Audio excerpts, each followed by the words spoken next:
Such very good news with the new Russian initiative about nuclear weapons and the West's positive response to that. That's such good news. I think it's important now that we should look at domestic nuclear power, the stuff we use for electricity, because that can be just as dangerous. And it would be such a shame, wouldn't it? Can you imagine that? Finally, we get a no-bomb world, wake up in the morning, we get a meltdown at Sellafield and none of us are around to enjoy it. You know, that'd be terrible, wouldn't it? You know, of course the press would probably say, that's not the point. They'd get all patriotic. They'd say, all right, so Britain's got a half-life now, a nuclear half-life of 10,000 years, but at least it's a British nuclear half-life. And that's what's important, you see? I mean, the reason we can't sort out the nuclear power, the domestic issue, is because there's so much money involved. It's all about money. I mean, you know that domestic energy is big business. You only have to look at the huge campaigns that gas and electricity mount every year, the telly ads, the posters. But what are they trying to do? What are they actually asking us? How am I supposed to react? I see a huge poster with a little baby in an incubator. It says electricity, energy for life. Well, very nice. But what do they want me to do? Convert my house from gas, you know? I mean, turn on a few radiators, say, oh, look, electricity saved the little baby. I'll turn some lights on, you know?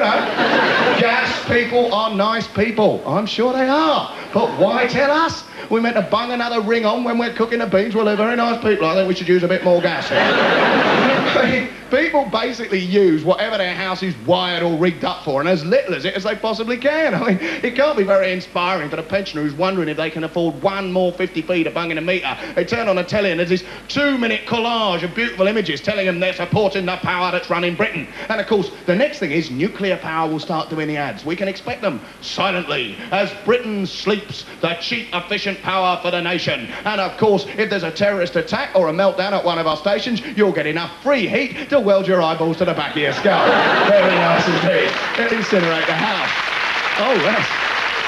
But of course, I mean, Britain is sitting on top of 300 years of coal, but we must have nuclear power. Now, why is that? I think it's because of them naughty miners. Them naughty miners would keep striking, and governments don't like that. They think, well, if the nuclear power workers strike, they can just sit back and wait till they get bone cancer, then they can sack them, can't they, you know? Oh, very dodgy gag, people not too sure, but you've got to try these things out, because these issues must be addressed, even if it is 11:05 at night and nobody's watching, certainly not the politicians, but there you go. That's why we can say it. Of course, it was very simple, you know, when we first thought nuclear power was cheap, efficient energy. Of course, the Labour Party started it, yeah, Tony Benn commissioning the first of the power stations. In those days, they thought it was all right, but suddenly comes along Chernobyl. Chernobyl or Chernobyl, yes indeed. Which side did you hang in the great pronunciation debate? Chernobyl or Chernobyl? I know a joke about Chernobyl, but I won't do it tonight because it's been bad. Well, you said to the rest of you, so it's not worth me doing it. You can do it yourselves afterwards. Yes indeed, Chernobyl. When the Americans assure us, the Americans tell us with the Chernobyl disaster, the Russians presented the world with the world's worst ever nuclear disaster. Which, coming from the people that dropped the atom bomb on Hiroshima, I think's a bit rich, don't you, eh? But we all loved it. We all loved it. It looked like you're being worked by bits of string. We loved it, didn't we? Nuclear power before that, but not anymore, not since Chernobyl, not since you get the old radioactive lamb in the shops, eh? Get there to butcher with a Geiger counter. 4 chops cook themselves on the way home. Very nice. But it's no good having a go. It's no good us having a go, because it could not happen here. No, it could not possibly happen here. And why? Because Chernobyl was designed by Russian scientists, who, as we all know, are a pile of crap. Yes, they are total rubbish. They can't design anything. I mean, they beat the Americans into space, but they are completely stupid. And our power stations were designed by British scientists, which means we're completely safe, aren't we? Of course we are. Clive Sinclair is a British scientist. He's the bloke who put a washing machine engine in a shoebox and asked us to drive to work in it. Well, I want him planning my future, believe me. But no, it's perfectly safe, believe me. And if you don't believe it's safe, it's no good me having a whinge on Saturday night. It's no good, because it's perfectly safe. And if you don't believe it, British Nuclear Fuels last summer invited a worried British population to go to Sellafield to see for themselves what it was like and see how safe it was. We all got a little invitation in the Sunday papers, if you bought them. Go to Sellafield, see how safe it is. Well, what a lovely idea. What are we supposed to do then, eh? Wander around Sellafield, say, well, I must say this looks flipping safe, yeah. Lovely, safe-looking paintwork we've got there, super. You know, being as how I'm an expert in nuclear physics, I'm sure this is totally safe. I mean, when you buy a gas cooker, I mean, do you say to the salesperson, well, is it safe? They say, well, you have a look yourself, mate. I don't know. You learn to trust the experts. They let us down. I did this gig for Greenpeace. Yes, indeed, I did it for Greenpeace.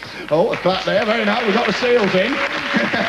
It's got me being clubbed on the rocks. I don't mind clapping him. Anyway, I did a gig with Greenpeace at Torness Nuclear Power Station to stop it. I'm afraid to say alternative comedy was not strong enough. I failed.